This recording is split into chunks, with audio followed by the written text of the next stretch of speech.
Hey traders, Raghee here, and in this free recap video we're going to talk about crude oil. A couple things. First of all, crude oil is in the process of rolling over, and what that means is the current chart is actually the chart that we're seeing now, October, is getting ready to turn into November. And the way you know this, and I'm going to show you right now, is by looking at the what's known as the open interest. So I'm going to put these two charts here and show you what I mean. This is the November contract with 306,000 contracts, open interest.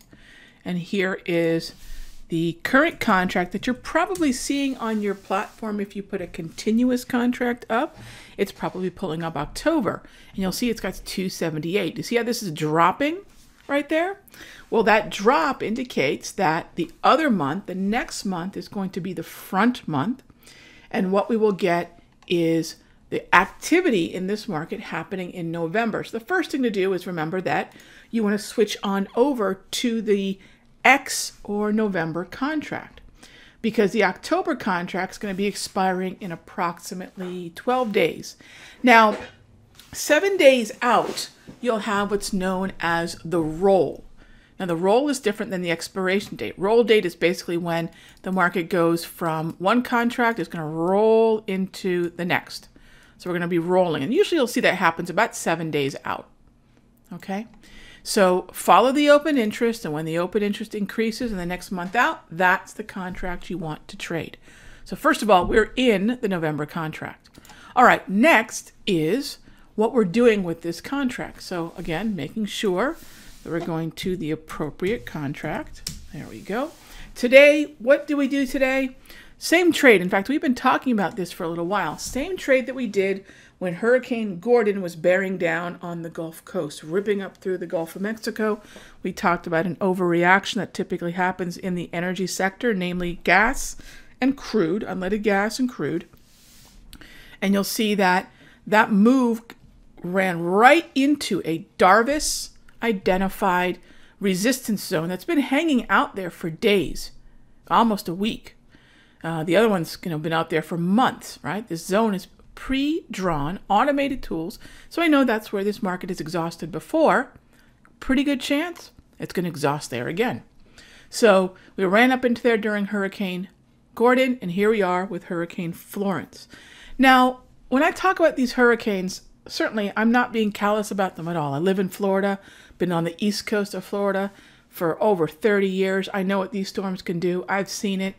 And, you know, I can only imagine what's bearing down on the folks in South Carolina and North Carolina and even Virginia. And it's a big storm. It's a nasty one. But let's talk purely about it from the standpoint of crude oil and the pipelines. Most of the pipelines that run up through that area are further west. You know, they're not on the coast. Will they be affected? They could, but probably not by what is going to be a considerable storm surge. Same conversation we had regarding Hurricane Gordon and the folks in the Gulf Coast.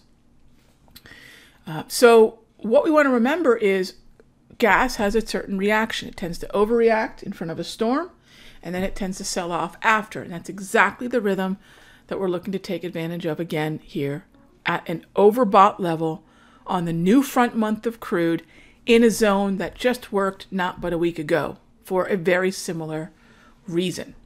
Okay, now the market also, I think, put in kind of an exaggerated move to the upside, because when you look out in the Atlantic, you can see that hurricane, or I don't know if it's a tropical storm, but there's a storm out there named Isaac, another one out there named Helen or Helene, and the market's just imagining what's going to happen if any one of these maybe just makes its way up into the Gulf or affects any other part of the East Coast. I mean, they're already projecting that Florence could be one of the most damaging storms in history. It is a giant 4, possibly a 5, really a horrific storm. But from a trading standpoint, I don't believe the effect on crude is going to be much more than what we're seeing right now. This market has already digested the current storm. It's already digested the API, the private inventory numbers, and it's already digested the EIA numbers. So this is what we're looking for. Overbought, defined by the Darvis, and Here's where the PMRs come in. And if you haven't already, go ahead and join me for the webinar. If you can't join it tonight or you're catching this replay after, go ahead and register, because that way we can send you the replay and the free tools that are available. Whether you take the class or not, gang, my rule of thumb is this. I always, always, always want to leave you better for having attended one of my webinars, so you guys know, you know what? I go to a Raghee gig, I'm going to come away with some good ideas, whether I take the course or not. Now, of course, I would love for you to join me on Saturday. You can sign up for that at simplertrading.com/perfect. But again, please take advantage of the free webinar. I'm going to be talking about options, stocks, ETFs, and PMRs. Now, let's talk about PMRs just for a moment. That's how I was confident that not only Hurricane Gordon was an exhaustive move, but now that Hurricane Florence is an exhaustive move as well. In fact, early on, we actually projected that this market could go up to 70.85. And the reason we did that is because we had actually, no, we were looking for it to go to 71.20. Sorry, 71.20. 71.20 was the level that we were willing to sell up into. But the alert that went out, the alert that I sent to members, was a 71.80 to 71.95 entry. So we're short from that alert that went out about 11 a.m., 10:54 a.m. Eastern to be specific.